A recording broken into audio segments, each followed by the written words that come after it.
పండుగ రోజే మేము అసలు రేపు ఉదయం అనుకున్నా.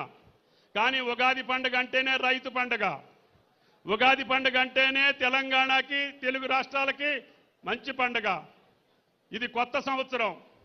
పేరు పరాభం ఉన్నా పరాభం మన్ని ఎంటాడకుండా మన శత్రువులకి దేశద్రోహుల్ని పరాభం చేయాలి తప్ప మన తెలంగాణ ప్రజలు తలెత్తుకొని బతికేటట్టుగా ఈ పరాభవ సంవత్సరంలో బతకాలి. కాబట్టి మీరందరూ ఏ పార్టీకి సంబంధించిన పామాయిల్ గెల ఒకటే వస్తుంది. తెలుగుదేశం వాడికి అదే వస్తుంది, కాంగ్రెస్ వాడికి అదే వస్తుంది, బీజేపీకి అదే వస్తుంది, బీఆర్ఎస్కి అదే వస్తుంది. కాబట్టి మీరందరూ పంటేయండి. పార్టీలు స్థిరం కాదు, వ్యక్తులు స్థిరం కాదు, పదవులు స్థిరం కాదు. మీ బాగు, మీ నవ్వు, మీ యొక్క సంతోషం మాకు శాశ్వతంగా ఉండాలని చెప్పి మా కోరిక. కాబట్టి దయచేసి నాకు ఏ రాజకీయ పార్టీ ఉన్నా నా గుండెల్లో నేను ఇరిగేషన్ మంత్రిగా ఉంటే హరీష్ రావు గారిని 24 గంటలు ఇబ్బంది పెట్టా. నేను 15 సంవత్సరాలు ఇరిగేషన్ మంత్రి చేశా. అయినా తెలంగాణలో పచ్చబడుతున్నటువంటి తెలంగాణకి అందరం కలిసి చేయూతనిచ్చి క్రాప్ డైవర్సిఫికేషన్కి ఇప్పుడు ఇంతకంటే అవకాశం తక్కువ ఉంది. అందుకనే దయచేసి ఎక్కువ మంది రైతులు కొబ్బరి వేసుకోండి, అందుట్లో కోకో వేసుకోండి, వక్కేసుకోండి, జాజేసుకోండి. మీకు ఎక్కువ ఆదాయం వచ్చేటటువంటి పంటలు వస్తున్నాయి. పక్క కర్ణాటకలో పండిస్తున్నారు, కేరళ పండిస్తున్నారు. మనం ఎందుకు పండియలేం? నేను సభ్యులందరూ, మా స్పీకర్ గారు, చైర్మన్ గారు ఇద్దరు ఉన్నారు. మీరందరూ ఒప్పుకొని అన్ని పార్టీలు ఏకమాటకు వస్తే మనం ఏదైతే పంటని దిగుబడి చేసుకుంటున్నామో అది కూరగాయలు కావచ్చు, పప్పు ధాన్యాలు కావచ్చు, నూనె గింజలు కావచ్చు, నేను ముఖ్యమంత్రిని ఒప్పించి వాటికి సబ్సిడీ ఇవ్వాలనేది నా మనసులో కోరిక అని చెప్పి కూడా మీకు ఈ సందర్భంగా మనం చేస్తున్నాం. కాబట్టి రైతు డిమాండ్కి తగ్గట్టుగా పండించుకోవాలి, అత్యధిక ధరకు అమ్ముకోవాలి, ఆదాయాన్ని సంపాదించాలి, పిల్లల్ని చదివించుకోవాలి, కుటుంబాలు సంతోషంగా బతికిన రోజునే మనం సాధించుకున్న తెలంగాణకి సార్థకత. అది వ్యవసాయానికి తప్ప వేరే దాంట్లో ఎక్కడా సాధ్యం కాదు. 100కి 70%, 80% మనం పొలంలో బతికేవాళ్ళం. ఇంకా ఏది చేసినా కూడా ఇంత త్వరగా అభివృద్ధి జరిగే పరిస్థితులు లేదు. మీరు నా జిల్లా మొత్తం తిరిగి చూశారు.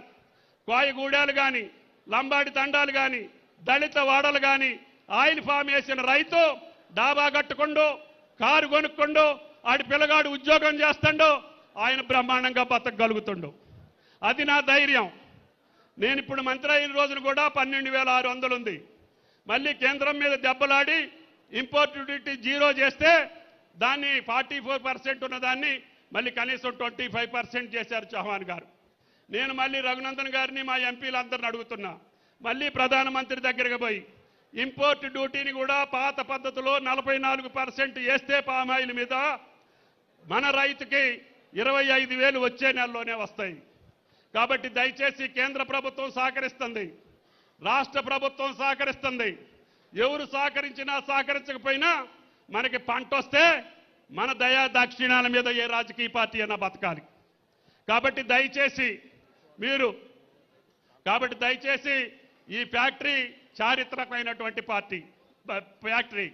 ఆ రోజు హరీష్ రావు గారు స్థలాన్ని సేకరించి సుమారు 10-15 ఎకరాలు పంట వేశాడని చెప్పి నేను మొదటి మంత్రి అయినటువంటి మొదటి సంతకం నేను ఆ రోజు మాట ఇచ్చా. కాబట్టి నా మాట మీద ఈయన తోటలు వేయించాడు. కాబట్టి ఈ ఫ్యాక్టరీయే ముందు కట్టాలా తెలంగాణలోనని తొలి సంతకం పెట్టినటువంటి ఫ్యాక్టరీ మీ నరిమెట్ట ఫ్యాక్టరీ అని చెప్పి కూడా మీకు ఈ సందర్భంగా మనం చేస్తున్నాం. ఇది కేవలం 16 నెలల్లో నిర్మాణం చేశాం. ఇప్పుడు తెలంగాణలో కాదు, ఆంధ్రాలో ఉన్న అన్ని ఫ్యాక్టరీల కంటే లేటెస్ట్ మెషినరీ తోటి, హైయెస్ట్ కెపాసిటీ తోటి ఏర్పాటు చేశాం. అదేవిధంగా 4 మెగావాట్ల విద్యుత్ శక్తి కూడా ఇక్కడే తయారు చేసుకుంటాం.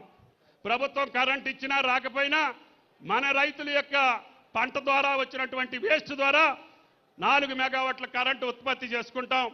మనకి ఇంకా అవసరమైతే మనమే ప్రభుత్వానికి కరెంట్ ఇచ్చే స్థితిలో ఉన్నాం. అదేవిధంగా ఇప్పటి వరకు తెలంగాణలో ఆయిల్ ఫెడ్కి రిఫైనరీ లేదు. మన ముడి ఆయిల్ని తీసుకెళ్లి బయట ఎక్కడో రిఫైనరీ చేసుకొని మళ్ళీ తీసుకొచ్చి మనం విజయ బ్రాండ్ ద్వారా అమ్ముకుంటున్నాం.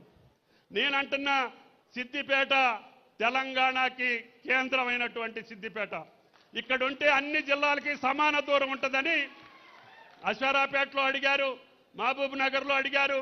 ఎక్కడ అడిగినా నాకు సిద్దిపేటలో ఉంటేనే అది సౌకర్యం, ఈ రాష్ట్రానికి మేలు జరుగుద్దని రిఫైనరీ కూడా రేపు శంకుస్థాపన చేపిస్తున్నానని చెప్పి కూడా ఈ సందర్భంగా మనం చేస్తున్నాం. కాబట్టి దయచేసి ఇది పార్టీల కోసమో లేకపోతే వ్యక్తుల కోసమో చేసే పని కాదు. ఇది శాశ్వతమైనటువంటి తెలంగాణ రైతు సుభిక్షంగా కాలు మీద కాలేసుకొని బతకాలనేదే నా ఏకైక కోరిక. అందుకని ఇంతమంది పెద్దల సమక్షంలో గౌరవ శాసనసభ స్పీకర్ ఆయన పెద్ద ఆయన తోటలో 5 కోట్లున్న భూమిలో కూడా ఫామ్ ఆయిల్ వేపిస్తుండు. అదేవిధంగా మా మండలి చైర్మన్ సుఖేందర్ రెడ్డి గారు ఆయన మొదటి నుంచి మామిడి తోటలు వేసిండు, ఎంత లాభం వచ్చిందో లేదో కానీ ఇప్పుడు నా ఫామ్ ఆయిల్కి వచ్చిండు. ఆ రకంగా అందరం కూడా ప్రతి ఒక్కళ్ళం రైతుకు లాభం జరిగేది మనం వాళ్ళకి మోటివేట్ చేసి వాళ్ళని ధైర్యం చేసి వాళ్ళకి భరోసానిచ్చి ప్రభుత్వంలో ఉన్న అందరం కూడా ఒకప్పుడు ఒకళ్ళు ఉండొచ్చు, ఒకప్పుడు ఒకళ్ళు ఉండొచ్చు, ఎవరు ఉండా మన కేంద్ర బిందువు రైతు. కాబట్టి దయచేసి సాధించుకున్నటువంటి తెలంగాణ రైతాంగం యొక్క మోములో చిరునవ్వు కోసమే ఈ ప్రయత్నం చేశాను. అందుకని మీరందరూ ఇంత పెద్ద ఎత్తున ప్రారంభోత్సవానికి పండగ అయినా సరే, ఉగాది పండుగ అయినా మీరందరూ ఈ కార్యక్రమానికి ఇచ్చేశారు. రేపు ఎల్లుండి 3వ రోజున కూడా ఈ యొక్క స్టాల్స్ అన్ని ఎగ్జిబిషన్ పెట్టాం. రైతులకు కావాల్సినటువంటి విత్తనాలు కావచ్చు, పనిముట్లు కావచ్చు, పశు సంపద కావచ్చు, ఏ సందేహాలు ఉన్నా కూడా ఈ హాల్లో రోజు సైంటిస్టులు, అదేవిధంగా ఆదర్శ రైతులు, లేకపోతే మీకు ఏ సందేహం ఉన్నా మీరు మాట్లాడవచ్చు, వాళ్ళు సమాధానం కూడా చెప్తారు. 3 రోజులు ఈ సెషన్స్ నడుస్తాయి ఇక్కడ. కాబట్టి రాష్ట్రంలో ఉన్నటువంటి నిష్ణాతులైనటువంటి రైతుల్ని పిలిపిస్తున్నాం, శాస్త్రవేత్తలను పిలిపిస్తున్నాం. మీరు కూడా రోజు వచ్చి ఏ పంట మీదైనా ఏ అనుమానం ఉన్నా ఏ సందేహం ఉన్నా ఇక్కడ వీళ్ళని అడిగి తెలుసుకోండి. మీకున్నటువంటి అనుభవాన్ని కూడా చెప్పండి. తద్వారా ఈ యొక్క సిద్దిపేట నెరమెట్ట ప్రారంభోత్సవం తెలంగాణకే ఒక వెలుగునివ్వాలని అన్ని జిల్లాల్లో కూడా ఫ్యాక్టరీలు మొదలుపెట్టా. పెద్దపల్లిలో మొదలుపెట్టాం, వనపర్తిలో మొదలుపెట్టా, బాచుపల్లిలో మొదలుపెట్టా. ఇంకొక 5-6 ఫ్యాక్టరీలు ఈ సంవత్సరం పూర్తయ్యే అవకాశం ఉంది. కాబట్టి దయచేసి ఈ ఫ్యాక్టరీయే తలమానికం కావాలి. ఈ ఫ్యాక్టరీలో వచ్చే ఓఈఆర్ఏ ఈ భారతదేశానికి కొలమానం కావాలి. ఏది ఎక్కువ వస్తే ఆ రేటే ఇవ్వమని చెప్పి అగ్రిమెంట్ చేసుకున్నాం.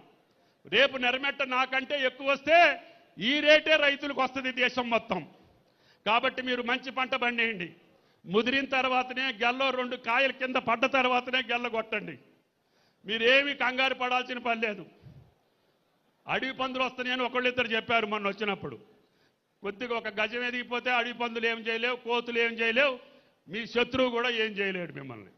కాబట్టి దయచేసి ఈ పంటకున్న ప్రాముఖ్యతని, తెలంగాణకున్న ప్రాముఖ్యతని, తెలంగాణ గడ్డకున్నటువంటి గౌరవాన్ని కాపాడమని చెప్పి తెలంగాణ రైతు సోదరులందరినీ కోరుకుంటూ, ఇప్పుడు నా మిత్రులు ఈనాడు స్థానిక శాసనసభ్యులు దీనికి ఫ్యాక్టరీ రావటానికి ఆయన ముందుగా తోట లేపించినందుకు, ఆయనకి మాట ఇచ్చినందుకు, నా మొదటి సంతకంతో 16 నెలల్లోనే ఫ్యాక్టరీ నిర్మాణం చేసి ఈనాడు నిర్మాణాన్ని పూర్తి చేసుకొని ఈ ఉత్సవంలో ఆయన ఉండాలని చెప్పి ప్రత్యేకంగా పిలిచి ఈరోజు ఆయనతోటి ఈ ఫ్యాక్టరీని ఆయన సమక్షంలో, పెద్దల సమక్షంలో ఈనాడు ఈ మహా కార్యక్రమం చేసే అవకాశం ఇచ్చిన తెలంగాణ రైతాంగ సోదరులందరికీ నా హృదయపూర్వక నమస్కారం.